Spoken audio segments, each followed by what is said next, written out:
பிள்ளைகளே, நீங்கள் தகப்பன் போதகத்தை கேட்டு புத்தி அடையும்படி கவனியுங்கள். நீதிமொழிகள் 4ஆம் அதிகாரம். இந்த நாளிலே தந்தையின் போதகத்தை நம்ம கேட்கணும். புத்தியை அடையும்படி கேளுங்கள் சொல்றார். பாருங்க, நீதிமொழிகள்ல என் மகனே, பிள்ளைகளே அப்படின்னு சொல்லி ரொம்ப தயவா அந்த தகப்பன் தன்னுடைய பிள்ளைகளுக்கு ஞானத்தையும் புத்தியையும் போதகத்தையும் கட்டளைகளையும் கற்றுக் கொடுக்க வேண்டும் என்று சொல்லி ரொம்ப தயவாய் சொல்றார். ஆனால் இந்த நாட்கள்ல சில நேரங்களில் பேரண்ட்ஸ் என்ன பண்ண, கோவப்பட்டு இதை செய்யாத, அதை செய்யாத, அதை பண்ணு, இதை பண்ணு சொல்லி தரணும். அவங்களுக்கு கற்றுத்தரும்போது பிள்ளைகள் அதை தகப்பன் போதகத்தை பின்பற்றி வருவார்கள். அது முதலாவது நம்ம கேட்கணும். தகப்பன் போதகத்தை பிள்ளைகளும் கேட்கணும். இரண்டாவது, என் கட்டளைகளை கைக்கொள் அப்பொழுது பிழைப்பாய். நம்ம கண்டிப்பா ஆண்டவருடைய கட்டளைகளை கை கொண்டே ஆகணும். அப்பொழுதுதான் நம்ம பிழைப்போம். மூன்றாவதாக நம்ம பார்க்கலாம், ஞானமே முக்கியம். இந்த 3 அதிகாரத்திலேயே நிறைய இடங்களில பார்த்துட்டோம். ஞானம் புத்தி இதை நம்ம கண்டிப்பாக பின்பற்ற வேண்டும். நம்முடைய வாழ்க்கை நடைமுறைக்கு தினம் நம்மளுடைய வாழ்க்கையில ஞானமா இருந்தாதான் நம்மளுடைய வாழ்க்கையை நம்ம ஒரு சக்சஸ்ஃபுல் லைஃபா வாழ முடியும். ஞானத்தையும் புத்தியும், ஞானத்தை சம்பாதி. எதை சம்பாதிக்கிறியோ இல்லையோ, நிறைய சொத்து இருக்கலாம், இல்லை நல்ல அறிவு இருக்கலாம், நல்ல அழகு இருக்கலாம், எல்லாம் இருந்தாலும் நீ என்ன பண்ணும், ஞானத்தை சம்பாதி. அதைய பாதுகாக்கிறதுக்கு ஞானம் இருந்தாதான் நம்ம வெற்றிகரமான ஒரு வாழ்க்கையை வாழ முடியும். புத்தியையும் சம்பாதித்து கொள்கிறார். இதெல்லாம் ரெண்டுத்தையும் சம்பாதிக்கும் போது நம்மளுக்கு என்னெல்லாம் கிடைக்குதுன்னா, அது நம்மை கனம் பண்ணும். அநேகருக்கு முன்பாக நம்மை கனப்படுத்தும். அது மாத்திரம் இல்ல, தலைக்கு அலங்கார முடியை கொடுக்கும். அலங்கார முடினா என்னது? எப்பொழுதுமே தலை நிமிர்ந்து நிற்கிற ஒரு அனுபவம். தலை குனிந்து விடாதபடி எப்பயும் வாலாக்காமல் தலையாக்குகிற அனுபவம்.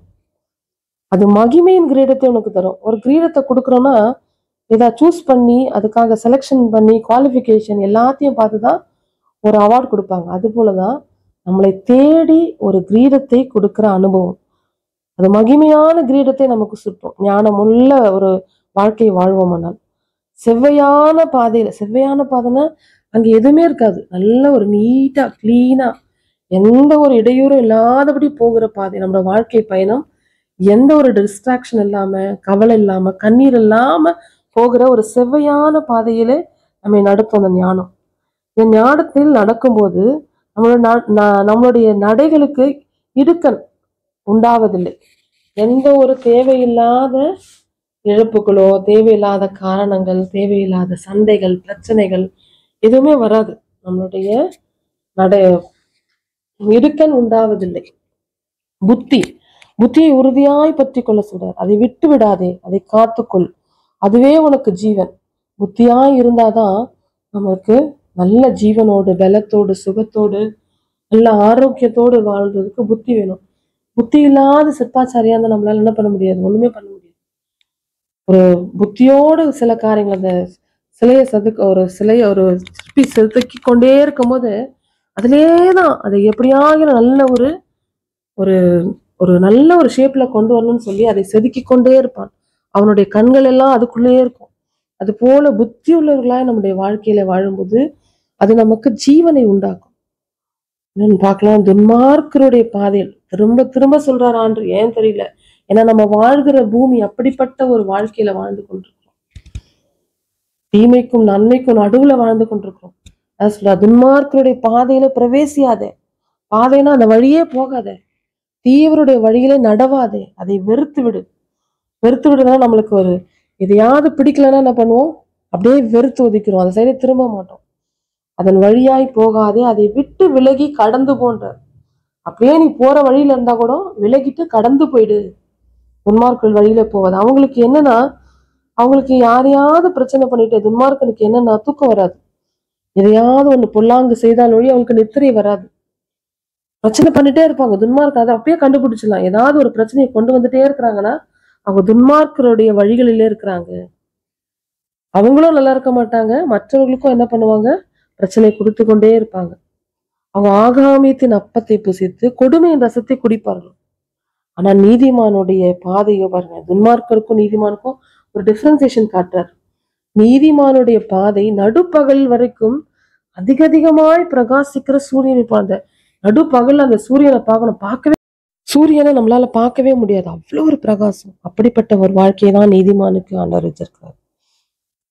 அதுக்கப்புறம் ஆண்டோடைய வார்த்தையை நாம கை கொள்ளும் போது, என் மகனே என் வார்த்தைகளை கவனி, என் வசனங்களுக்கு உன் செவியை சாய்க்கும் போது பாருங்க, இங்க காது, கண்ணு, மூக்கு எல்லாத்துக்கும் சொல்றாரு ஆண்டவர். உன் கண்ணை விட்டு பிரியாதிருப்பாயாக, இருதயத்துக்குள்ள அந்த வசனத்தை காத்துக்கொள். அது ஜீவனையும் ஆரோக்கியத்தையும் தருமா வார்த்தை. அது மாத்திரம் இல்ல, இருதயத்தை எல்லா காவலோடும் காத்துக்கொள்ளணும். அப்பதான் ஜீவ ஊற்று வரும். நம்ம கசப்பு, கோபம், சண்டை, பிரச்சனை, டிப்ரெஷன் எல்லாத்தையும் வச்சிருந்தா ஜீவ ஊற்று வராது, கசப்பு ஊற்று தான் வரும். இருதயத்தை எல்லா காவலோடும் காத்துக்கொள்ளும் போது அது ஜீவ ஊற்று. ஜீவ ஊற்று வந்தாலே அவ்வளோ டேஸ்டியா இருக்கும். அந்த தண்ணியை குடிச்சு பார்த்தாலே அவ்வளோ ஒரு டேஸ்டா இருக்கும். நம்மளோட லைஃப் அவ்வளோ ஒரு டேஸ்டா மாறணும்னா இருதயத்தை எல்லா காவலோடும் காத்துக்கொள்ளணும். வாயின் தாறுமாறுகளை விட்டு அகற்றணும். அப்புறம் என்ன சொல்றாரு, உன் கால் நடைகளை சீர்தூக்கி உன் வழிகளெல்லாம் நிலை வரப்பட்டிருப்பதாக. இந்த நீதிமொழிகள்ல 4ஆம் அதிகாரத்துல கண், வாய், கால், இருதயம், செவி எல்லாவற்றையும் நம்ம காத்து நம்ம புத்தியாய் ஞானமாய் நடக்கும்போது நம்முடைய வாழ்க்கை ஆண்டோடைய ஆசீர்வாதத்தை நம்முடைய வாழ்க்கையில பெற்றுக்கொள்ளலாம். கர்த்தர் தாமே இந்த நாளை ஆசீர்வதிப்பாராக. God bless you. God bless you. Amen.